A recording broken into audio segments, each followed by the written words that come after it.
everybody. I got that too loud. I'm sorry. I got that too loud. Hello, everybody. Okay. There we are. Another week has gone by, and thank God we're still here and ready one more time to have some conversation with you. Oh, it's like who's driving us and everything.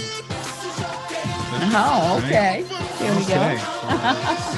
Okay. Hello, everybody. Hello, everyone. Hello, everyone. Stuff changes all the time. Yes, it keeps changing, right. So I don't know if it gets better or just different. But it's different. And I definitely think the change that they made on Facebook as far as having a watch party makes it a little more difficult. Right. Well, it's more steps. You have to invite people. To really share things out the way we like to. So the way that we used to do it. So hello, Emelyn. Hello. Hi, Heather's on. Hi, hello. Heather. Good evening, everyone. Yes. Hopefully you enjoyed this nice day. It was kind of warm today, and it was actually pretty nice. Yes, it was very nice today. Not a bad day, right? We'll take it. Yeah, so I hope you got a chance to do something. This was like the first day in like forever that I really didn't have to do anything. After this morning, I did some stuff this morning. Yes. I took care of all my stuff even before 12 noon.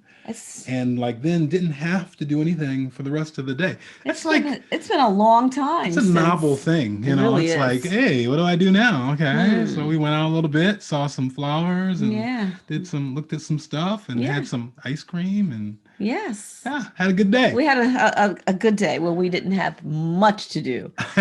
Boy, but I got some sleep today. Yeah, you were sleeping a little bit. Well, you worked the whole week. Yes. 5 whole days. How are you kicking me? Yeah. You have worked the whole week. Wow. You got jokes. 5 days. You got jokes. In a row. You got jokes. Ouch.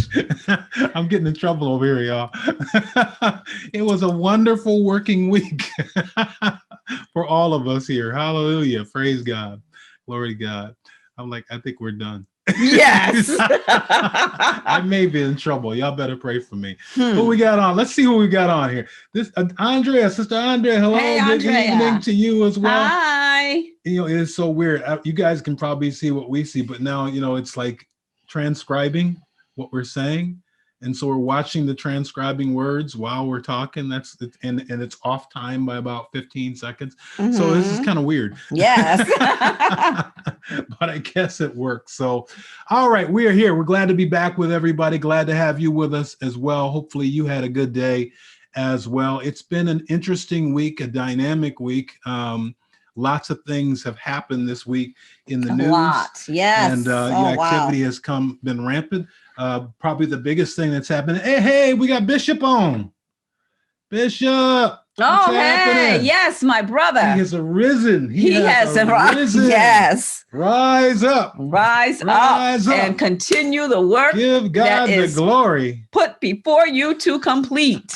We're giving this transcriber quite a challenge here because it's kind of getting both of our I am words so glad to see him on and to know that he is recovered. He is alive in the name of Jesus. Amen. My brother just went through a situation where he was, diagnosed with COVID pneumonia. Mm-hmm. He should probably call us. Well, you call us, brother, and you tell people your story and your testimony with what you just went through. And praise God that we had people praying for you, and there are people praying all over the world, but we're glad to have you on. Call in, brother. Yeah, you should do that. You should tell your story. You tell your story. God is definitely awesome. Nobody can tell your story like you can. And believe it or not, here's the thing. There are a lot of people that still don't even believe that COVID is real. They don't believe. I don't understand that. It's absolutely crazy to me. But after all we've seen, it just shows you where people are. They have so much doubt in disbelief, in press, in what they see on television. And trust me, I'm 100% believer that everything on TV is not true and is not right. So no doubt on that.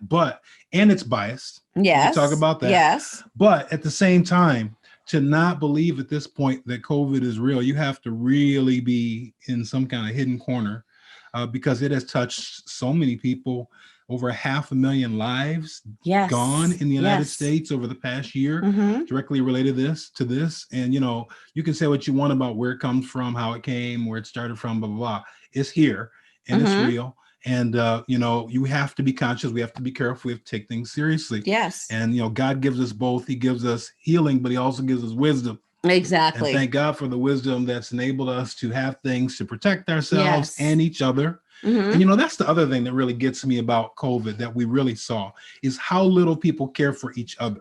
Exactly. I mean, it's crazy to me, you know, to think that I'm so focused on my own self and my own rights and what I want to be able to do that I won't help protect other people. You know, exactly. Not only myself, my family, you know, it's bizarre thinking to me. It really is. It's very inconsiderate, and it's very very selfish not to take other people into consideration. It's if I get COVID, that you run the risk of getting COVID, and my mom and other people around me. So, you know, you do what you can to protect yourself. Absolutely. In order to protect others. It's simple. We could get past this if we were a little more considerate of one another. Well, that's an absolute fact. Had a lot of this stuff been addressed sooner, you could have contained it quicker. You could have had less extremity. There's no question of that. But then just the recklessness. I mean, you have people out there coughing on people. Right, just being so rude and crude and obnoxious. Yes, there was a situation where I watched online where this Uber driver was driving some people in the back, these ladies, these girls, and they start coughing on him. And trying to pull his mask off. Trying to pull his mask off. And it's just why? Why? Why? Get it, you know? Why? So just if he wants to wear a mask, let him wear a mask to protect himself from you people in the back, as they call it. It's crazy behavior. Really so is. You know, nevertheless, you know, we're grateful for another day, grateful for another week, grateful for the sun shining. You know, glad to see that there is a turning that's taken place. The rates are now going down. In most places, I didn't look today to see where they're at. And Michigan was the absolute worst. Yes. I had a chance to look to see if that's changed at all. But throughout the country, the rates are going back down. What we saw again was another swell that timed out again to spring break. Right. Spring break. Spring breakers. Here we go. Right? Yes. And it's funny because it didn't kick up as much in the South as it did in the North, because you had all the people in the North coming down to the South for spring break and then going back. Right. Exactly. People in the South already had it. So some of them don't even know it really because it's asymptomatic. But, you know, so it's been really crazy to see. But the rates are going down. I believe 50% of the adults in the country now have had at least one shot. Right. Think about that. Over half of the country now has had at least a single shot, and going for the second. And now we're starting to see that gap because all the people who have wanted it heavily have gotten it. And so now the people that are coming in are people who have been less anxious to get it, and it's slowing down. So now they have more vaccines available than they have people who want it. It used to be the other way around. You had, you know, this demand of people want it. You didn't have enough vaccine. Pump the amount of vaccine. And now you've got this point where it's starting to break apart, and you have more vaccine available, less people going. Right. And so a lot of the places, the vaccination places now, they've moved past having to have an appointment. You can walk in now more and more here in the state. Yes, they're starting to do that now too, without an appointment. Right? Yes. And they're having ones that they're closing down because they're not getting enough people coming in. Right. So the question is, where are we going? Because if we get to 50%, how far is it going to go before you get to people like, 75, 60, 80%, and people are just going to say, no, I don't want it. The other side of it, by the way, is now all the demand, all the requirements that are starting to show up, and you're starting to see them happen more and more and more. If you want to go to this, you got to be vaccinated, or now you have the option: wear a mask, separate out, social distance. There's one professional baseball field where they're splitting the audience in half. And if you have been vaccinated, you can go to this side and you can sit side by side. Right. If you haven't been vaccinated, you go to this side, and it's only like 25% of the space that they're using. Everybody's got to be spread out. So you have all this transition, but you're heading further and further into, okay, Think about all the colleges now that are starting to come up and say, if you're coming back here in the fall, right, you're going to be vaccinated. Exactly. Right? Exactly. The public schools are going to be headed there. So they're going to be pushing people towards this vaccination. You know, so more and more of this is taking place. Yes. So you got to hit the done button. Otherwise, I'll never get it. So there we go. And save. So save it so they actually get it so they can get the message. I know how to do it. I'm just trying to do it and talk at the same time. I know, but you know. Yes. Okay. You want me to do it and pay attention. I need you looking with me. Working with me here. Okay, I'm with you there. Sorry, I got you. Anyway, any expiration date for the use of the vaccine. So now they're starting to talk more about how long this lasts in your system. They don't know. They're trying it out. So now they've, Pfizer came back and said, yeah, it's good up, and Moderna, it's good up to 6 months. That's because it's been 6 months out there. So they know that they're still seeing activity. It could be a year, it could be more, but now they're starting to talk more and more that you're going to probably need to do boosters like they do with the flu shots. You may need to get an annual. Oh, right. But I don't think that's as much because they don't last as because of the variants. Because it's out there so much that it keeps changing, and as it varies, they're afraid sooner or later the shot that they've given is not going to be sufficient for the variants that are coming out. Right now they are, but the more changes, the more risk there's going to be. So you're saying the more that it could possibly increase the potency of the virus. It could be potent. It could just be different. Okay. So like what they're using right now to identify it in your system, that could change. And if it changes, then your system may not recognize it anymore and be able to resist it. So they have to give you something new that's slightly different from what they've given you before. That's what they do. That's what happens with the flu. The flu changes every year because of variants. And so they come up with a new flu shot because there's a gazillion different versions of the variants of the flu out there. And every year, as the year goes by, new variants come up. So they start another one, and every year you get different flu shots because of the different variants that come up. Now, here's something really interesting that was in the news just the other day. I think just yesterday, I saw other countries are now starting to get mad at the United States. Why? Oh, I knew you were going to ask that. Thank you. Yes, why? They're getting mad at the United States because the United States has basically cornered the market on vaccine. Oh, really? We went out and bought all these vaccines. So you got other countries that look, we can't get enough of it. We can't. They're mad because we have so much available now, and our people are basically the United States took all its fake money and went out there and bought all this vaccine. And so while we have so much and have been a priority, something like what happened with the mask. Yeah. Well, yes. China had the monopoly, right? Because they had all of the masks. Because they made them, right? They made them, so we had to. Well, we didn't just make the vaccines. We went out and bought them. So we made all these deals with all these guys before anybody else. So we're cranking all this vaccine here in the United States, and other countries are like, now, hey, wait a minute, we can't get it. We can't get it because we can't get enough because you Americans have it all. Americans are taking it all, and y'all know again, it's fake money because we ain't got that much money. You just make, we just writing checks, right? So the way we do with everything else in society. So other countries are like, wait a minute, we want something. Oh, it's American dollars, American paper, fake money. But but nevertheless, so now the world's getting mad at us, right? So what can you do? Once again, another Somebody issue. Said typical. Another reason for right, Andrea. Another reason for the world to be mad with America. I'll say is that he's talking about the fact in terms of expiration that there's more vaccine than demand. As long as they keep it frozen, I don't know what the expiration is, but it'll last a long time frozen. It's when they prepare it. That's when you get into that short time frame. So you take it out. They only have like a 12-hour or something like that window to use it once they heat it up. But if they keep it frozen the way they're supposed to, I'm pretty sure it'll last a good long time. So we'll see what happens. A good time for my brother to call and talk about this. Yeah, man. Well, whenever he's ready. Whenever you're ready, call us. We want to talk about Chauvin too. And this situation. Yes. So let's talk about, first of all, he was found guilty, right? 3 charges. I want to talk about these charges because I don't think everybody has heard the specifics of what he was charged of. He was charged of 2nd-degree manslaughter, third-degree murder and second-degree unintentional murder. Now, what does that mean? Unintentional murder caused without intent while committing a felony, third-degree assault, intentional infliction of substantial bodily harm. Right. So let's break that down. Second-degree unintentional murder means that he caused the murder of somebody. It says without intent, while committing intentional infliction. So he was intentionally inflicting something on him, substantial bodily harm, but in doing that, he without intention to cause his death, he caused his death. That's a very thin line right there. In what way? It's a very thin line, because as I've mentioned before, there is a clause.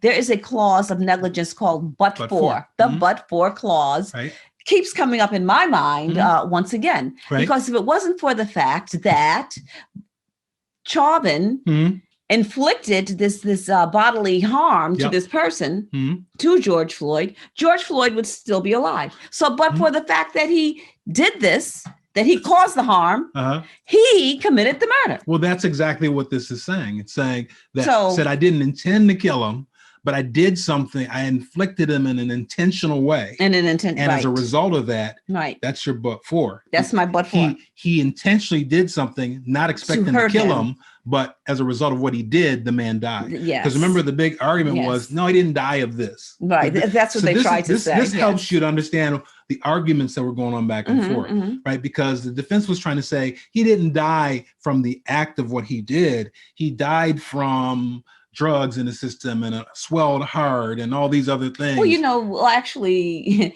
the defense was doing exactly what they should have been doing.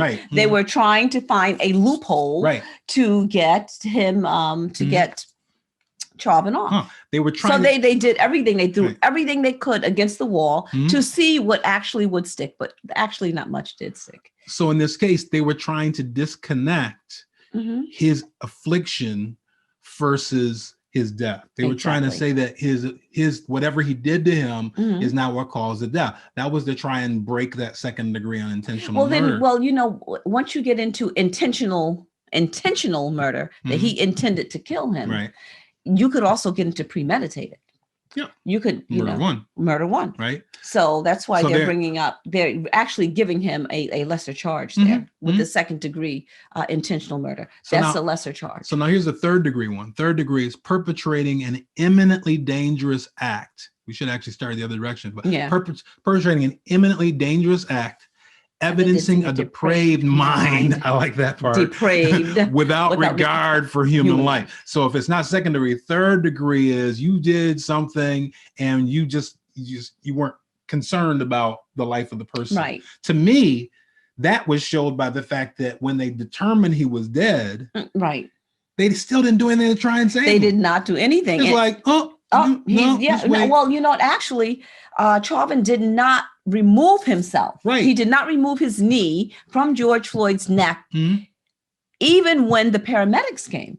The paramedic came and the paramedic had to ask him or tell him, get off of him so that I can do my job.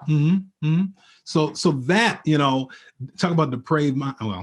He was very, very depraved. Certainly without regard for human life. He did not care that what he did was causing this man to die. No, he did not. And so even after he stopped breathing, even after they didn't have a heart beat, he's still applying this pressure on him.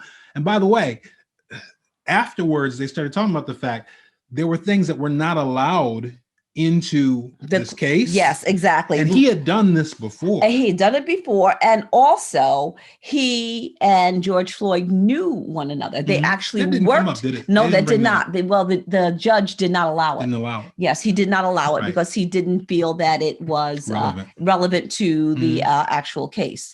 However, it does kind of like prove a point.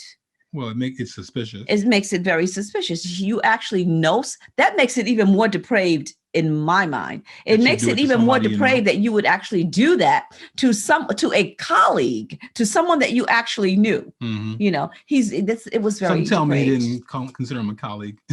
Well, I mean, if you work with somebody, you're a colleague. He considered them somebody. And there's something else that was that a colleague, someone that worked with him, actually, with the both of them said. Right. She actually said that Chauvin actually became nervous and agitated whenever he was around people of color. Not just George Floyd. Whenever he was around people of color. Chauvin became. Chauvin, yes. Okay. Yeah. So, but those things are not permissible. Yeah, because they're not relevant to the case. Specific. Well, but So here's the third one. Second degree manslaughter is culpable negligence whereby the person creates an unreasonable risk and consciously takes chances of causing death or great. In other words, what he did could potentially cause death or great harm, not even just killing them. This is for manslaughter. And so you did something intentionally knowing that could potentially cause death or great bodily harm. Yes. If I hit you, right, and you die from it, right? I may not have intended to kill you, but I know in hitting you, I'm gonna hurt you. Yes. I'm trying to knock you out. Right? Yes. So I know I'm causing great bodily harm, and it turns out to be worse than I thought it was going to be. I choke you, and I'm mad at you. I'm choking you. I don't really mean to kill you. I'm just stopping you, and then I let go, and then but you die from it. Right. So those are that second degree manslaughter. Right. So he was found guilty on all three of these charges. But again, you can see now some of the behind the scenes of what the arguments were about, because they were, trying to find, like you said, loopholes, right, to say, no, he didn't realize it was going to kill him, or no, it wasn't really intended to cause that kind of harm, all these things, or he didn't die because of this, he would have died from other stuff. So they were using all these angles, not to mention all the different, they had one juror, she wasn't one of the 12. She was an alternate that actually spoke out. And she said that the doctor that explained the breathing issues, you know which one I'm talking about, right? Yes. She said that was the one that made it for her. She said when he described exactly when he stopped breathing and when he died from frame to frame, she said that to her was the most believable explanation. And so that really is what tipped the scales with her. Yes. Because then, the defense had their people come in and they're like, well, it could have been this, could have been that, could have been exhaust from the pipe. Oh my goodness. I could not believe that they stooped to saying that the exhaust from the car could have killed him with his heart. And actually there was no proof or no evidence. Nothing showed that there was carbon monoxide in his lungs. But once I said they were throwing it against the wall. Everything they could. Yes, they were grabbing at straws. Let's see. So 10 hours is actually considered to be a relatively short time for a jury. Short but thorough. It seems like they probably pretty much had their mind set up when they went in the room, but they went through everything, put the case together, they did what they're supposed to do. So now he's going to be sentenced, and of course, he's going to appeal it, right? So it's not over. No, it's not. Right. And by the way, sentencing, they're saying that I think for the second degree murder, the average time expected is 12 years. Right. But it could be as much as 40. Right. And they're arguing this is aggravated they want to argue it's aggravated for a lot of different reasons. Right. Because he's a police officer, because it's a high profile case. This is when they can get into because he knew him. Yes. This is when they can get into the fact that he's done this before. Exactly. They can get into his record. Right. There was something in his record that said that he did this to another person's personal complaint for 17 minutes. This was 9 minutes on. 17. So he probably thought, I can do this, done this before, right? I've done, right. He became very, very comfortable. Person that was compromised, and he caused his death. He actually did. Right? He caused his death. So they'll get into all that stuff in terms of sentencing, because the maximum is 40 years. Right. That's a big difference. It's a very 12 big, years and 40 exactly. But also he will serve the time consecutively. For the three charges. Yeah. Well, so we'll see how much time consecutive meaning one after the other. Exactly. Or at the same time. At the same time, but consecutively, same time. Okay. Yeah. So so whatever is the longest is the one is what he'll serve. Exactly. Right? Exactly. But, and that's very true. And watching him while he was in court the whole time. Before you say that, before I forget.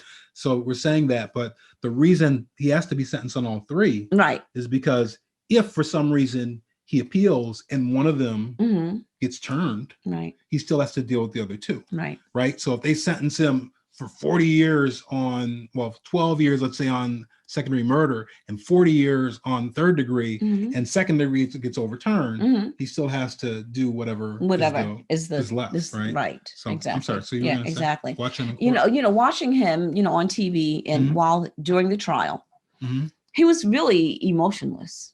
I mean, I saw no emotion. You think he felt he was going to be found? You think he thought he'd get off? I don't think he thought so. In fact, I don't even think his attorneys thought he would get off. So, yeah. Well, and also his family was quite confident. And the other thing is George Floyd's family was quite confident that But you never know. Chauvin, well, we didn't know. And it could have, because based on history and what we have experienced with police and people of color, the police usually get off.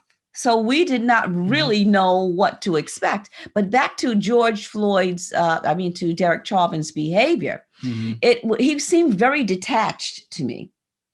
He seemed void of emotion while doing the trial. And it could be because he figured, I'm probably not going to get off. But it also points to the fact that he was capable of killing someone. And he did it in such a depraved manner that it makes you actually wonder what kind of behavioral disorder or psychological disorder did he have that made him capable of doing this. Because if you look at him when he had his knee on George Floyd's neck, there was no emotion. He just seemed void of human emotion. Then I also looked up a few things, regarding his background and his childhood and people that knew him and spoke about him. They said he was always a very quiet person while he in school. In school, he was quiet, and there's some things that he actually experienced in his childhood that were not very pleasant. But I'm still thinking that he may have some type of psychological disorder, not making an excuse, because it's not an excuse, that made him act in such a depraved manner. Well, I mean, our life. Besides racism, we'll add racism in there as well. Yeah, I mean, our life experiences make us who we are. Yes, I think he was very braced. I don't think he intended to show any emotion either way, because I think we got the mask. I don't think he was willing, number one, to give anybody that, and I don't think it was an emotional thing to him. I think he was braced. He's trained to have discipline, and he wasn't going to get emotional he certainly wasn't going to get emotional about George Floyd. He wasn't going to get emotional about whatever came to him. But I do think there was an expectation there that he was prepared for this, especially when the jury comes in quick, and typically they know what that means. Either they found some kind of fallacy and they're going to drop the case, or they're very clear on what they're going to do, is showing that a good thing for the defense. So I think he was certainly prepared for it. I still think he's rather depraved. That's by definition. Well, depraved mind. Depraved. So, yes. No, I mean, to do the types of things, and think about it. As a policeman, the type of things that you see, experience, and do, without a doubt, change you. You have to be able to go to a place that separates out your emotions, because it's the type of stuff that goes on, you experience, you watch stuff that we can barely imagine, right, that they have to experience face to face. It changes you. Yes. It makes you, that's why so many times relationships go bad, because with people that are married to officers, and the same goes for people that are in the military. Or people in the psychiatry and things like that, people deal with depraved minds. That stuff has an impact on you. Oh, yes. So, overall, he is found guilty. And the question now is, what does this mean, right? One thing we are seeing since then is it's like this, the press now is like totally, we said before, you can't trust everything about the press. The press goes for stories. That's their business. And right now, every situation that is anything like this is now being shown in the press. It's being found wherever it is. Now, we have more cameras today. Exactly. You have, body cameras today, right, which are now becoming public. And so the press now is because the reason I'm saying that is, are we now just experiencing this kind of shooting and killing? Of course not. More so than ever before, no. Or are we just seeing more? Well, Will Smith said something very, that we can apply to this. Will Smith actually says that it's not the fact that it hasn't happened. Right. We are now seeing it more Cameras because we have cameras. Right. Yes, and they're everywhere. They're everywhere. And it used to be just to the police's benefit, right? Because they had cameras out on the streets and stuff that they could use, but now it's to the public's benefit. Exactly. We got phones that pop up everywhere. Right. And thank God for the young lady, the teenager that actually that recorded. Someone mentioned that earlier. Yes, that incident. But think about because at one time it would just be our word or your word against the police officer's word, and it always came out to be in the officer's his advantage. Benefit of the doubt. Think about what that case would have looked like had there not been the video. Oh, yeah. And you would have had, okay, this is what I saw, this is what I saw, this is what I saw. And the police officer's like, no, there's no way. I didn't put all that pressure on that. Exactly. I didn't do that. We did what we were supposed to do. We obeyed he was resisting. What we were trained to do. Exactly. He kept resisting us. We responded. It would have been a they say it versus they say it. Right. And it would not have mattered that there were actually witnesses. Right. Well, but when you have the camera, when you got the video, that was very, very important to the case. It made a very huge difference. And it's making a difference in both ways, as you see some of these, because now, again, every day we're getting just pummeled now with, there was a shooting and somebody got killed. There was another shooting, another black person killed. By the way, don't white people ever get killed by the police? Because everyone that we're seeing is a black person that is getting killed by the police. Exactly. But that is not the issue. It's not the issue because black people are killed more so. Yeah. Than I'm not saying that they're not, but don't white people ever get killed by the cops? I'm sure that, because the only way we see white people getting taken to getting arrested is handcuffed walking away to jail. Right? Exactly. Only thing we see in terms of black people when they get arrested shoot is them to kill. Shot. Right? Immediately. And my point is that, there could be certainly a shift in one direction or another, but it ain't 100%. Right? Exactly. And the point is that this is what the press is now showing. And I'm not necessarily saying that's a bad thing either, but I'm saying right now this is targeted by the press. When they see or get a story about somebody black being shot by the police, they're showing every single one of them. Yes. And it does. Because it happens that way. It's not 100%. Well, it's not every incident. It's not every time that it's not 100% black people get killed and 100% white people never get killed. It's not that. No, it's not that. However, black people are killed at a disproportionately rate than. I'm not saying that's not the case. I'm saying what the press is showing and targeting is black people getting killed. They're not. Listen, wait. The point is, there was a day when the press was neutral, and they would show on an even basis whatever was happening. And so, if it's 70% black to 30% white, you'd see a lot of black people and a few white people too. But right now, the way the press works today, when they get on something, I don't care what the story is, when they get on fires, watch what happens in the season when you get fires happening in the West. Every fire that goes up now will be shown, broadcast, have cameras, people in front of it. Why? Because they want to push global warming. That's my point, is they have an agenda that they drive in what they show. And I'm not saying in this case, it's a bad thing, because on the positive side, by doing this, by targeting and showing all these, it's causing momentum to drive in terms of saying, hey, this is a real problem that needs to be resolved. Here's my point. It is a social issue. It is an issue. I'm not saying it's not an issue. Black people being killed by the police is a social issue. I'm not arguing all that it's not an issue. This isn't, no, you're not. However, this is why it is in the media, right? Because it's been happening. It's happened over 400 years. And but the point is, it's continued to happen. Honestly, the question of whether it's happening more now or less, it's probably happening less, but it's being shown more. It's being shown more, like right? Will Smith said. Right. It's now being videotaped because we now have videos it of probably is actually less in terms of total numbers, but it's definitely being shown more. And again, I'm not saying that's necessarily a bad thing, because what it does is it drives what you're seeing now, even after Derick Chauvin's after he was found guilty. The president talked about it. Yes. Governors talking about exactly. it. Senators talking about it. Mayors talking about it. Yes. And you have now legislation that's starting to come through. You have evangelicals. What is the minister? I can't remember his name. He's like, you've got to stop killing people. So it is drawing the right kind of conversation to help address the situation. So I'm not saying what they're doing is wrong, but I'm saying it's biased.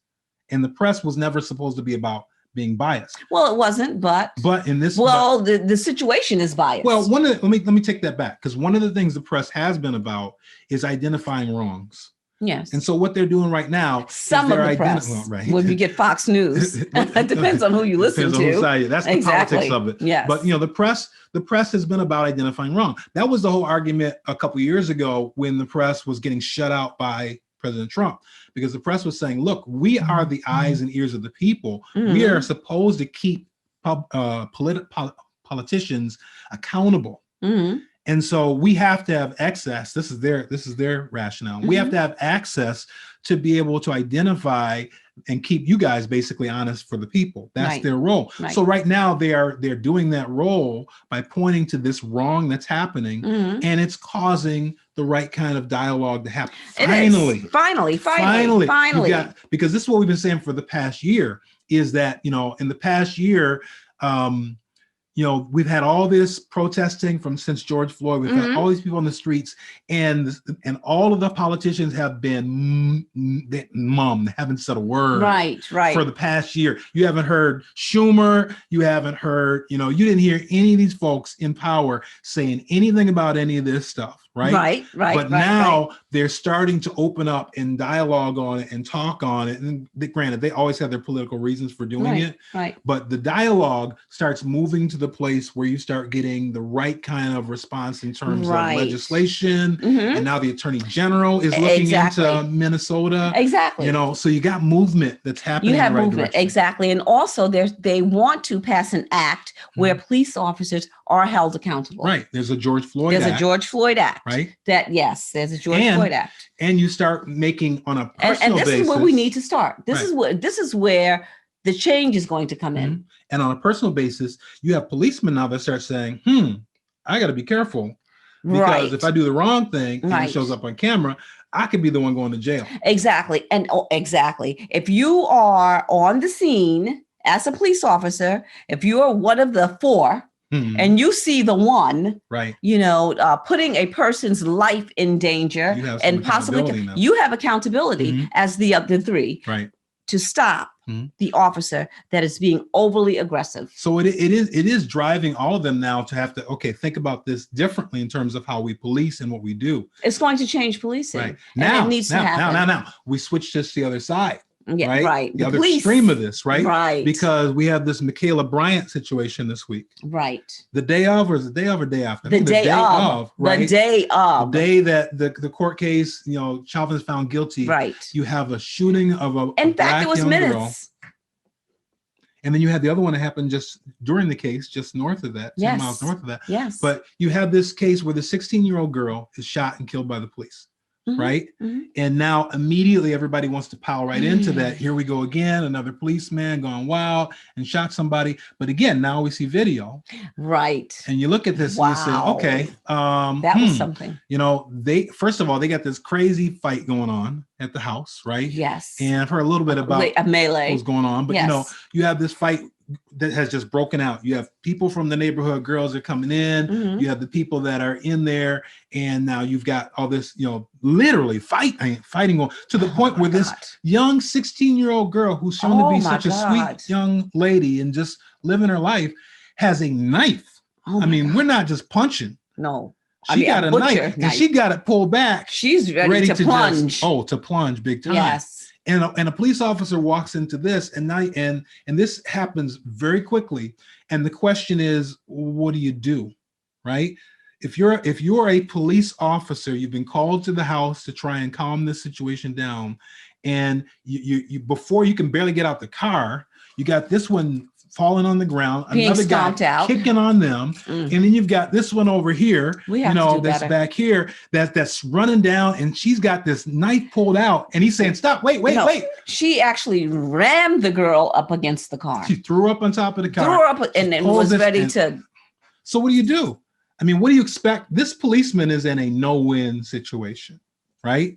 Because if he actually doesn't shoot her, then this girl is going to get knifed. So somebody's going to die. She could die from this, clearly. No-win situation. And people say, get your taser out. I understand that. But first of all, tasers have a shorter distance than obviously a gun, right? They don't always actually work. They don't always stick, especially if you're not close, right? So what is, I'm not sure what the expectation would be. That's a bad situation. It's a very bad situation. Right? But I have to ask this question. Mm-hmm.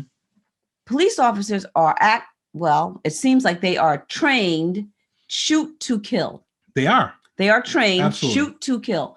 Can they can they do something else? Mm-hmm. They're trained to shoot in the upper body, shoot to kill. Did she have to die? Did they have to kill her? Could they? And they said the officer was actually a sharpshooter. Did you know that? Well, they trained to well, no, he's also a sharpshooter in the military. Mm-hmm. So if he's firing to kill. And but if he's a sharpshooter, he could have shot her in the leg. Yeah, but legs are moving. You can't. The reason they go for torso. I know. Is because the torso is the most centered part of your body. Exactly. Shoot to kill. Shoot for arms. It's like in the movie, they shoot the knife out of her hand. You're going to miss it. Yeah. And then especially if somebody's coming at you and they have a knife and you miss, right? Then you may not get a second shot. So that that is the training. 4 times. That is the training that they have. Now you can go back again and say, okay, how can we train differently? But there is no shoot to lame. There is only shoot to kill. Shoot to kill. Bro, man is on. God. Okay, bro, we'll get you in just a second. But that's the only way it happens. If they're shooting to kill. They're not shooting to maim. They're not shooting to slow you down. They're shooting to shoot, kill. Because if you have to pull your gun, the assumption is at this point it's a life-threatening situation. Yes. You'd love to see a better option here, but I'm just not that. Look, I'm not the one to say. They got to figure that out. That is such a sad. They got to figure that out. So it's really sad. Now my thing is, okay, you got a whole family here, right? Why are they not trying to pull these girls apart? Because you got one adult coming down, and after she knocks the one down, this adult is kicking the child. Actually, the girl with the knife is the person that actually called the police. Yeah, because these other girls, it was her house. These other girls came there to attack. Right. So, and you can hear the other girl, and during the interview or whatever, during the melee, the girl that got away in the pink, that didn't get stabbed. Yeah. She said she was coming after me and the cop got her. Just like, and the cop got her. It's just a bad. Oh, it's so bad. Around. Like she was like, she had no remorse. You came to this girl's house. Yeah. This is just so wrong. We have to do better as people, not only as police, we have to do better as people. Neighborhoods, families. As neighborhoods, people, family. It just shows where exactly. You don't do that. Right. You don't go to someone's house to fight. Right. And you don't bring out knives to stop them. It's anyway. Yeah. Let's go. Yeah. So this question, we're going to shift but this question, maybe we won't, this question of, where do we draw the line? Because, on the one hand, you have somebody who's totally disregarding of life. Right. And takes a very, very mild situation with George Floyd. Right. There's a question of whether even George even knew that he had something counterfeit. But you take a situation that is totally blown out of proportion and aggravated to the point where a man dies. You have another one where a police officer comes in and he really is in a bad spot in terms of what he can do and can't do in the situation. You know, somewhere in between those two, there is some barrier, there's some line of what policing really is supposed to be like. Yes. And there's a whole lot of work that needs to be done right? to figure out what that line is. You know, I just think we as people, we have to do better. Yep. And how we treat one another and what we do to one another. We have to do better. It just can't continue. We need Jesus. We need Jesus. Honestly, I mean, think about it. It's that whole cultural aspect of love for one another. And we just talked about it again with COVID. I don't care about you. I ain't wearing no mask. That's inconvenient for me. Loving one another and, you know, ethics and morals that have slipped so far away from generation to generation. It's just going further. And it's sad. We've got to do better. Bro, man, you on there? Yes, I am. Man, how you doing? Hey, how are you? I'm doing good. Good. That's good, man. You're sounding better. Every time I hear you. Yep, I'm doing much better. Man, what's on your mind tonight? And thank you, Destiny Preparation Church. People, Andrea, Wanda, Heather, Myra, Queen, the men, everybody, thank you for praying for my brother. Amen. Yes, thank you very much for praying for me through that ordeal. Yeah, man. It was definitely a journey. Yeah, for sure. So how you doing? What's on your mind? Definitely a journey. I thank God for Destiny Preparation praying for me, and I was blessed to have prayers that were coming from everywhere, literally all over the world. I had people calling me and FaceTiming me and encouraging me to do this difficult journey. Yeah. But there's one thing that I did through the entire journey, and even when my breath was very low, down to like 86%. Oxygen level? I continued to quote a scripture. And the scripture I quoted was, I will bless the Lord at all times, and his praises shall continually be in my mouth. And I kept quoting that scripture with whatever breath I had. And that scripture kept me encouraged. That scripture undergirded me and it fueled me with strength. And surprisingly, do it all, I didn't have fear. You didn't have fear, you said? I had no fear. Okay. And I just continued to move forward. I think Destiny Preparation for praying for me, and I think India and South Africa and Kenya and Ghana for praying for me, and the UAW chaplains and definitely Open Arms International Ministries and all the prayers that went up. I really appreciate that. But I think later on, some other time, I'll have I would like to really explain my journey to you. I don't think I have time tonight, but later on, I would like to explain the journey to you and even the revelation that God gave me in it all concerning where I am, where he's taken me, and who I am in God. He gave me revelation. I think that would be very interesting for the people to hear. And I think it would also be encouraging for them to hear that. I think it would be. People understand that when people hear COVID, they automatically think death. They automatically think death. And so I discovered you got to be careful of what you allow in your ear gate when you're going through that type of ordeal.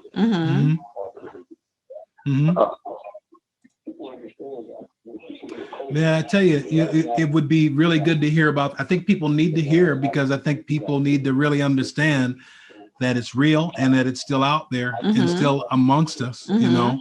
And so, you know, people definitely need to know more about that, and we should share about that, you know. So you were just so people know. I mean, you were ended up in the hospital as a result of it. Now, some people think it's just a cold, it's just a flu. You know, sometimes you don't feel good. You ended up in the hospital for several days. You had pneumonia as a result of it, and it came up relatively fast, didn't it? Yes, it did. It was a very peculiar thing because I had the chills throughout the whole ordeal, but never had a fever. Never had a fever, but I had the chills, and then it progressed on to attacking my respiratory. Yeah, and but, so then it became a. But I will say this: but God. But God. Yes, absolutely. But God, and I find it quite interesting that all over the world and all over the country, they see the numbers, they see it spiking in Michigan terribly. They hear about all these deaths and they pretend that it doesn't exist. Yeah. And I find that to be, if I could say it this way, I find that to be foolish. That's foolishness. To actually witness and see something and pretend it doesn't exist. Right. When the evidence is in your face, it's all over the media, it's in your communities, it's in your hospitals, it's in your neighborhoods, and you're pretending that it doesn't exist. Right. I call that foolish. Yes, very foolish. Very foolish. It's not wise. And I believe that everyone should take all the extra precautionary measures that you have to take in order to protect yourself and others. And we discovered that even when you take those extra precautionary measures, there's still a slight possibility that you still can contract the disease. Right. So why not do everything you can not to? Because my wife and I and all of us, we did everything that we could. We followed all instructions. My wife is in healthcare. My daughter is in healthcare, and it just happened. It just happened. It wasn't something we planned. It wasn't something we wanted. It just happened. And we took every precautionary measure you could take to prevent that from happening, but yet it still happened. And then it just shows you how, when somebody, it just shows you how when somebody comes in contact with it, it can then spread so easily because it is a very contagious disease. And when it comes in contact with somebody who you care about, our defenses against people we care about are automatically down. Right. I mean, I remember when I used to have to go back and forth last fall to my father's house in Jamestown, and just in my mind, it was constantly there because you're there with your family and your family's home. Right. People are coming in and out, and all it takes is one person. Right. But your defenses are automatically down, especially when I was going there every week. So the first week I was masked up like, I was masked up when I walked in the door. Anytime anybody came around my family, around my father, I was scared for him too. Catching something from me. Yeah, but the elderly. But I do want to say this. The worst thing to me in terms of this, what we're talking about, is when leaders disregard this. To me, that's like a worse crime, if you know what I'm saying, because leaders have to set the example, and we influence how people feel and think about certain things. Right. And for to not bear that responsibility for your own people. You have people who are pastors, for example, and they're in churches and they're just treating it with their folks like it's nothing. Right. And, just come on and blah, blah, blah. And you have accountability and responsibility to the people that you are serving and you are drawing together. Exactly. Well, there's been so many congregations that have suffered because of that. Right. Right. There's been congregations that I know of that had like 100 cases coming out of one church. And the pastor got it, and then all kind of people get it. Yes, exactly. And then, and then the pastor's got it. He's COVID, and he decides he wants to have a prayer line. Yeah, laying hands on and lay on hands. Right, with no mask on and all that stuff, and they with having no mask on and all passing that. the cup. And at Open Arms, we check it at the door from the temperature. We have hand sanitizer, we have extra masks and things like that, and we try to social distance. Yes, we do the same. Yes. Yeah, even now, when the rates are down, we still have to do these you still have to practice precaution. One of the things we're doing right now, Bishop, is we're keeping information private, but we're starting, and me particularly in all my circles, we're starting to survey people about who's been vaccinated, right? Because we need to have an understanding. Now we keep that information private, but like on my job as well, same responsibility. I've been surveying people confidentially to identify either who has been vaccinated or who has planned to be vaccinated. And that's confidential information, but it helps us to understand the risk associated with the environment. Right. And doing the same thing at the church, you know, who's planning to be, because it makes a difference if 30% or 50% or 90% of your people are being vaccinated, and how you can treat each other, how you have to treat others coming in, et cetera, so forth and so on. Yeah, we have to be very careful. That's a very wise move. You know, so we gotta take this seriously. We have to do the things that need to be done. You can't just ignore this and say, "Look, we're believing in God." If there was a bunch of snakes that came in your house, that came in your church Sunday, you just gonna say, "Look, don't worry about all them snakes. We just gonna believe in God. Yeah, right. Nothing can harm us." Amen. No, you're gonna catch some snakes, right? And you're going to take care of that, right? Do something to get rid of them. Right. Exactly. So let me tell you something I told someone before, brother-in-law. I told him, I said, listen, God created common sense. Yes. He's the originator. From God. And he gave it to us, too. Thank you. Not to use it. He didn't hold it all to himself. He shared it with us as well. Yes, he did. In fact, he told us to use wisdom. And when he gave you common sense, he gave it to you for the intent for you to use. Yes. Exactly. Use your common sense. Yes. Well, you know what they say about common sense? Common sense isn't so common. Well, bless God, man. Our time is about wound up. I'm glad you called in. We're glad you're feeling better. Yes. And we will look forward to talking more. And later on, I believe I would love to really share my testimony of my journey and what God has done for me. And it's definitely another level, or I need not say another dimension experience that God has taken me through this. So I got a lot of revelation out of this. Yes. And I believe if I could share that, I believe it would be beneficial to a lot of people. Yeah. Well, you know, when all this COVID calms down and people are have the vaccine, we would love for you to come to our church, Destiny Preparation Church in Rochester, and share your knowledge and your wisdom, you know, with us. I would love to do that. Yes. I would love to do that. And I already been thinking about my brother-in-law. So you're going to be coming too. All right. Open arms when everything gets settled, because we're going to use some of your anointing and some of what God has given you to bless the body of Christ as well. Well, we got to tell Sister Covered here that I need my traveling mask. So we have a variety of traveling masks. With me and listen, we got masks for days.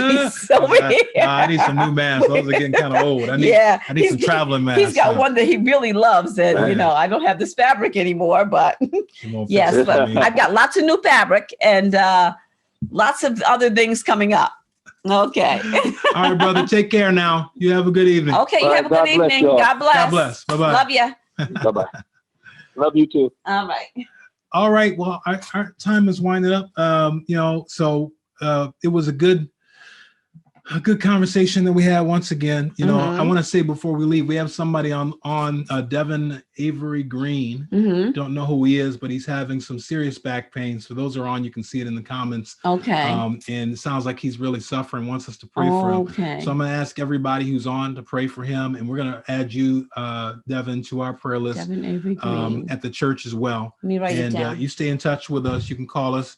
You can reach us directly at the church by sending us a message. We'll stay in touch with you, and we're going to pray for you. Yes. And God's going to hear you. I'm writing your name down right now. All right. So thank you to everybody who was on tonight. We always look forward to talking with you. We'll be back next Saturday, Lord willing, and we'll have more to talk about, I'm sure. Yes. So hope you enjoyed the program tonight. God bless you. We look forward to seeing you again and the next time. Don't forget to share and tell somebody about it. Yes. Tomorrow morning, 11:30 a.m. will be our Sunday morning word and worship service. You are invited to come and connect up with us in that as well. That'll be 11:30 here. Eastern time. Eastern time. Yes. For those who are coming from all different directions. 11:30 Eastern time. You can give us a tune in. And if you're in Rochester, you can come to the church. And oh, you want to talk? And Wanda Green, I don't know if you're on. You're probably online selling your jewelry. I have on my nice necklace and earrings that you blessed me with, and I absolutely love it. It's an African-looking motif, and it goes by all my little African things. And thank you so much, Wanda Green. Love you. That's a shout out, y'all. Yes. Okay, everybody have a good evening. We'll see you tomorrow, 11:30. If you're in Rochester, come and see us at 1405 Lyle Avenue. We will be doing things safely, but we believe in the presence of God there as well. Otherwise, catch us online. It'll be live, 11:30 a.m. God bless. We will see you tomorrow. Bye-bye, everybody. Bye, everybody. Be safe.